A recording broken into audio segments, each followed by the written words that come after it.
Bonjour, mes chers élèves, et soyez le bienvenu à la matière des sciences physiques.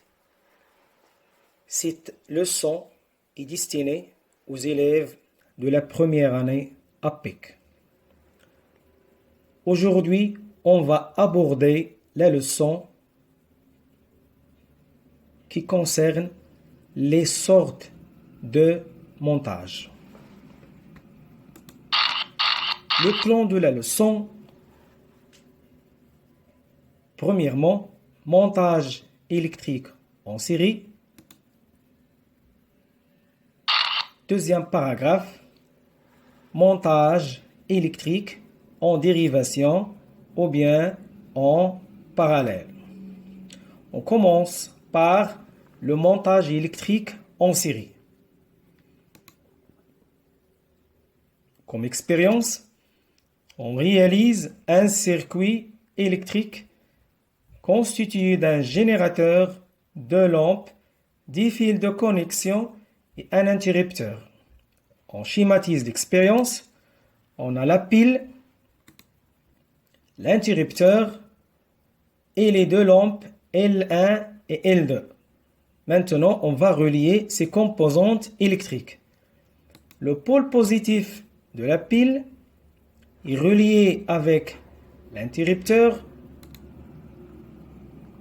L'interrupteur est relié avec la lampe L2. La lampe L2 est reliée avec la lampe L1 et la lampe L1 reliée avec le pôle négatif de la pile. Si on fait la liaison, qu'est-ce qu'on va observer? On observe que la lampe L1 et L2 s'allument. Ce type de montage est appelé montage en série. Montage en série. Pourquoi en série? Parce que la lampe L1 suit la lampe L2.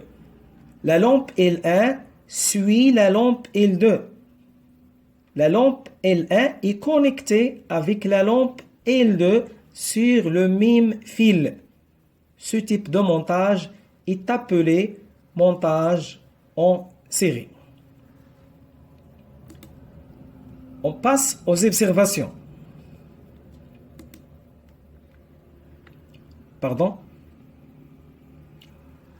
Première observation concerne l'éclairage d'une lampe. Si on divise maintenant L1, c'est-à-dire si L1 tombe en panne, ou bien on élimine L1 dans le circuit, qu'est-ce qu'on va observer? On passe à l'expérience. Je divise L1. Regardez, L2 est éteinte. Ce circuit qu'on a dit qui est le circuit en série, parmi ses inconvénients, c'est que si on divise une lampe, l'autre tombe en panne. Lorsqu'on divise une lampe, l'autre lampe s'arrête de briller. Deuxième observation concerne l'éclairage. On va ajouter une autre lampe L3. Observez maintenant l'éclairage des lampes. J'ajoute une lampe L3. Regardez l'éclairage. On regarde que l'éclairage diminue. Je répète. J'ajoute une autre lampe L3. On observe l'éclat des lampes diminue. Et cela aussi représente un inconvénient de ce montage. Plus on ajoute de lampes dans le circuit, plus il s'éclaire faiblement. C'est-à-dire, si on ajoute une lampe dans le circuit, l'éclat des lampes diminue. On ajoute une autre lampe, on observe l'éclat diminue et ainsi de suite. Comme conclusion, un circuit est dit en série quand si tous les dipôles sont branchés les uns à la suite des autres. C'est-à-dire le générateur suit l'interrupteur suit la lampe L2 suit la lampe L1 et la lampe L1 tend vers le pôle négatif. Deuxième observation, regardez maintenant, on a un cercle. Tous les dipôles forment un cercle. Ce cercle est appelé une boucle. C'est quoi une boucle? Une boucle est un parcours fermé ou bien un cercle fermé qui contient des dipôles. Comme un rappel sur les dipôles, un dipôle, c'est un composant, est une composante qui comporte deux pôles. Par exemple, la pile est un dipôle parce qu'il contient le pôle positif et le pôle négatif. La lampe est un dipôle aussi parce qu'il contient le premier pôle qui est le kilo et le deuxième pôle qu'on appelle le plot et ainsi de suite. On observe que tous les dipôles forment une seule boucle. Dans un circuit en série, si l'un des dipôles tombe en panne, c'est-à-dire la lampe L1 est tombée en panne, on observe que la lampe L2 ne fonctionne plus. Et cela représente un inconvénient de son montage. On passe maintenant au montage électrique en parallèle. Commençons par la manipulation. On réalise un circuit électrique constitué d'un générateur, de lampes, 10 fils de connexion et un interrupteur, mais cette fois-ci, chaque lampe est reliée à la pile, différemment à la première expérience. La pile, l'interrupteur, les deux lampes. On va relier ces composantes électroniques. Le pôle positif est relié avec l'interrupteur. L'interrupteur est relié avec la lampe L2. Et la lampe L2, on va la relier avec le pôle négatif. On observe que la lampe L2 brille. De la même chose, on relie la lampe L1 avec la pile.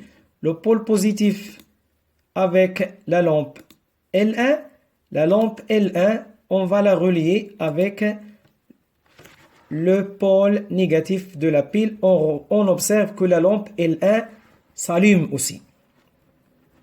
Ce type de montage est appelé montage en dérivation ou bien montage en parallèle. Chaque lampe est reliée directement avec la pile. Comme observation, on schématise l'expérience. Maintenant, on va éliminer une lampe. On va diviser une lampe. Observez l'éclairage. Qu'est-ce qu'on observe? On observe que la lampe L1 reste. On observe que la lampe L1 brille. Il n'y a aucun changement. Il n'y a aucun changement de l'éclairage de cette lampe. Et cela représente un avantage dans ce circuit. On écrit l'observation. Lorsqu'on divise une lampe, on observe l'autre lampe continue de briller. Si je divise L2, L1 continue de briller. Deuxième observation. L'éclat des lampes ne change pas si on ajoute des lampes. Si on ajoute une troisième lampe, l'éclat des lampes ne change pas. C'est-à-dire, il n'y a aucune relation entre la lampe L1 et la lampe L2. Contrairement avec le montage en série.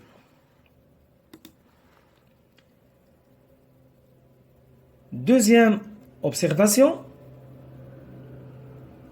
on va parler maintenant sur les branches. Dans ce circuit, la lampe L2, il est reliée directement avec la pile. On dit que la lampe L2 forme une boucle avec la pile. De la même chose, L1 forme aussi une boucle avec la pile. C'est quoi une boucle? C'est une portion du circuit ou bien c'est un parcours fermé du circuit qui contient le générateur. On a deux branches. La branche qui est en rouge est appelée branche principale et les branches en bleu est appelée branche dérivée. On a deux boucles et on a deux branches. Je répète, boucle, c'est quoi une boucle? C'est un cercle.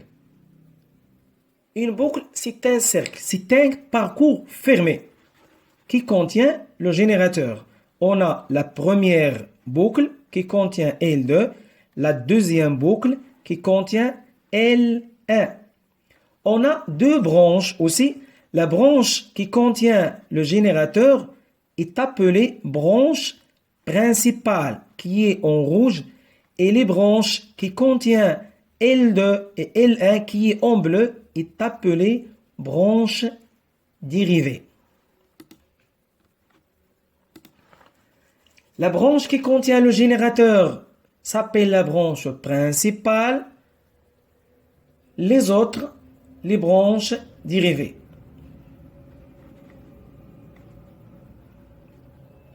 Une branche est une portion du circuit qui contient des récepteurs. Comme conclusion, un circuit est en dérivation ou bien en parallèle si celui-ci contient plusieurs boucles. On a dit qu'on a dans le circuit deux boucles. Il est très important que la boucle doit contenir le générateur.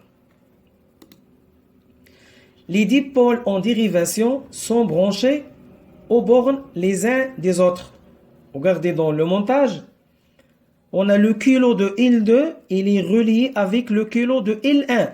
Et le plot de L2, il est relié avec le plot de L1. C'est ça que veut dire la phrase. Les dipôles en dérivation sont branchés aux bornes les uns des autres. Dans un circuit comportant des dipôles qui sont associés en dérivation, si l'un des dipôles tombe en panne, les autres continuent de fonctionner. C'est-à-dire, si je divise L1, L2 continue de briller. On va voir maintenant deux remarques. La remarque 1 concerne un nœud. On va définir un nœud. C'est quoi un nœud?